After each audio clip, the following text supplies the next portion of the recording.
지금 김민석 당시 국무총리 후보자도 논란이 굉장히 컸어서 저희가 일주일 동안 내리 얘기를 했었는데 강선우 여가부 장관 후보자에 대한 폭로도 계속 나오고 있어서 이분도 저희가 매일매일 지금 이야기하는 것 같습니다. 계속해서 이제 논란들이 좀 터져 나오고 있는 상황인데 저희가 그거를 다 말하기가 조금 입이 아파서 그냥 표로 한 번에 정리를 좀 해봤습니다. 간단하게 정리를 해봤는데요. 자, 보여주시면 지금 첫 번째부터 이제 세 번째까지 그냥 저희가 간략하게 정리를 해놨습니다. 보좌진 갑질 있었죠. 그리고 보좌진 교체 논란 있었고요. 그리고 오늘 또 추가 폭로가 나왔죠. 어제 코로나 병원 갑질이 나왔었고요. 오늘 이삿짐 정리하라는 또 추가 폭로 오늘 나왔습니다. 이에 대해서 이제 강선우 후보자는 과장된 해석이고 본인은 정당한 요청이었다고 했지만 지금 계속해서 논란이 쏟아져 나오고 있기 때문에 사퇴를 요구하는 단체들과 그리고 대통령실도 지금 부담을 좀 느낀 건지 지금 좀 사퇴를 안 하게 되면은 만약에 정말 임명을 할 것인지 말 것인지 고민을 하고 있는 모습입니다. 지금 보시면은 저희 예상이 맞는 것 같습니다. 우선 강선우 후보자는 지금 계속 버티는 모양새고 임명 관련 결과는 이번 주 내로 아마 인사청문회가 끝나는 즉시에 나올 것 같은데 지금 더불어민주당 보좌진협의회 역대 회장단과 수행보좌진협의회 친민주당 성향 시민단체들까지 사퇴를 요구하고 나섰는데 오죽했으면 민주당 보좌진까지 나섰을까 이런 목소리가 나옵니다. 대변인님 지금 강선우 후보자가 가진 논란 그리고 이에 대한 그 사퇴 요구들을 좀 어떻게 보세요?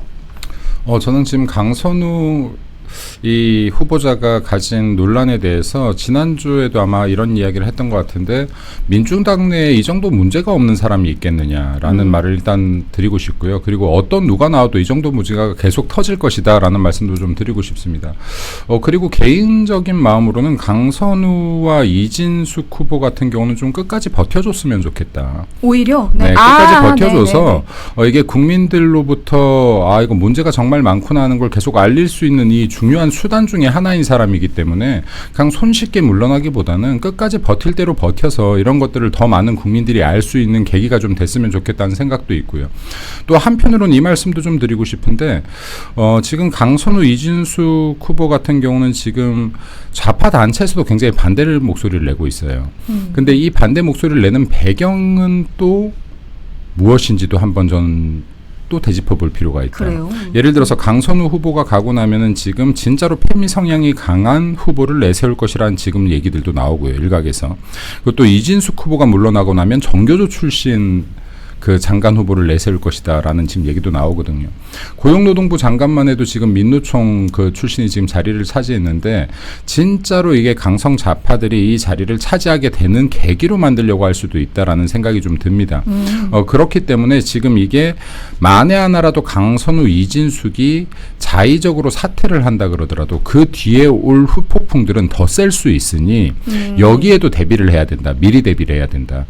그리고 이 사람들을 끄집어내리는 게 끝이다라고 생각할 것이 아니라 이 뒤에 더 골칫덩어리들이 나올 수 있으니 이 뒤까지도 생각하고 싸워야 된다는 말씀을 좀 드리고 싶습니다. 그리고 그럼에도 불구하고 이 역시 우리들이 막을 수 있는 게 아니다. 이재명의 이거는 재량이다. 이재명이 만약에 임명하고 싶으면 임명하는 것이고 임명하기 싫으면 임명하지 않는 것인데 제 개인적으로는 이재명이 부디 임명했으면 좋겠습니다. 끝까지 끌고 가서 이 문제로 민주당이 얼마나 썩어 있는지 내부적으로 그리고 내부적으로 얼마나 많은 문제가 가지고 있는지 국민들께 알려서 이재명 초기에 이 동력들이 좀 끊어질 수 있는 계기가 됐으면 좋겠다라는 생각입니다. 그러니까 예를 들어서 뭐 그런 거네요. 회사 생활을 했었을 때 얘를 너무 내보내고 싶은데 얘를 내보낸다고 끝이 아니다. 더한 애가 올 수 있다. 뭐 이런 논리가 조금 맞는 것 같은데 지금 대변인 말씀 들어보니까 근데 이재명 대통령이 지금 임명을 했으면 좋겠다라고 하시니까 이재명 대통령에게 오히려 부담이 가는 게 보수 입장에서는 더 좋을 수도 있겠다 뭐 이렇게 해석을 해야 될까요? 네. 이재명 대통령이 지금 그 다음 선수까지 선발하기에는 지금 너무 굉장히 좀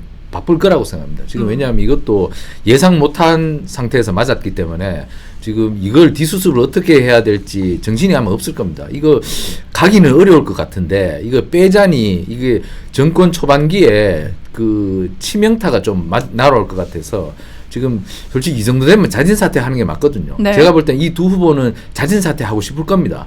왜냐하면 가만히 있으면 계속 더 드러나니까요. 그럼 더 피곤한 거예요. 왜 안 해요? 자진사퇴? 자진사퇴를 자기 마음대로 못 합니다. 원래 청와대 그 대통령이 허락 받고 해야 됩니다. 왜냐하면 이게 정치적 타격이 가기 때문에 자기가 자진사퇴를 하고 싶어도 이미 제가 볼 때는 자진사퇴 의사가 전달이 됐을 겁니다. 하지만 그거 마음대로 못 합니다. 왜냐하면 이게 검증 못했다. 그리고 엉터리 후보 사실 강선우 후보자 같은 경우는 대통령께서 직접 추천했다고 그러니까요. 정규제 그러니까요. 그 한국경제 주필이 말씀하셨지 않습니까? 그러니까 대통령이 직접 청거했는 사람을 날리려고 그러니까 그러면 대통령한테 바로 펀치가 날아오는 거지 않습니까? 그러니까 마음대로 못하는 거예요. 이게 자진 사퇴도 마음대로 못하는 거고. 이재명 대통령은 임명하기 전에 몰랐을까요? 이게 추천하기 그러니까 전에? 그 네. 이부자리 뭐 이런 에피소드도 있지 않습니까? 그러니까 이부자리 같은 걸 피주고 뭐 이런 걸 이 대통령께서 보셨을 거 아닙니까? 아이고 참 마음에 드네. 참 이렇게 사적으로 친밀감이 있는 사람을 뽑았다는 이 화살이 또 날아오는 거예요. 그러니까 이게 강선우 후보자를 빼기에는 굉장히 이재명 대통령한테 바로 이게 화살이 날아가기 때문에 아픈 거예요. 이 강선우 후보자 빼는 순간 이게 이재명 후보는 직접적으로 타격을 받습니다. 이재명 대통령께서. 그렇기 때문에 빼기가 굉장히 힘든데 안 빼려니까 오늘 민주당 보좌관 협의회에서 지금 대놓고 안 된다고 눈을 부라리지 않습니까? 그러니까 이것도 참 골치 아픈 거예요. 이 민주당은 그 민주당 국회의원들이 보좌진 출신들이 또 많아요. 그러니까 이 보좌진 출신들이 많으니까 이 보좌관 출신들이 보좌관들을 눈치 안 볼 수가 없는 거예요. 그러니까 이게 진퇴양난인 거예요. 그래서 굉장히 이번 강선우 후보자 같은 경우는 굉장히 많이 아프다. 이 상처가 굉장히 아프기 때문에 이거를 뺀다 해도 아프고 그대로 놔둔다 해도 아프고 이게 이 앞으로 가자니 뒤로 가자니 아프고 뒤로 가자니 또 아프고 앞으로 이러지도 가자니 저러지도 못하는 그렇습니다. 상황이에요. 진퇴양난이어서 굉장히 아프다. 그래서 여가부 장관의 이번 인선이 이재명 대통령에게 굉장히 발목을 많이 잡을 것이다. 그러나 어쨌거나 이게 지금 빼지 않으면 계속 알더니가 계속 다른 이빨까지 영향을 가기 때문에 이번에 뺄 것 같습니다. 빼는데 이 빼면서 고통이 굉장히 클 것이다.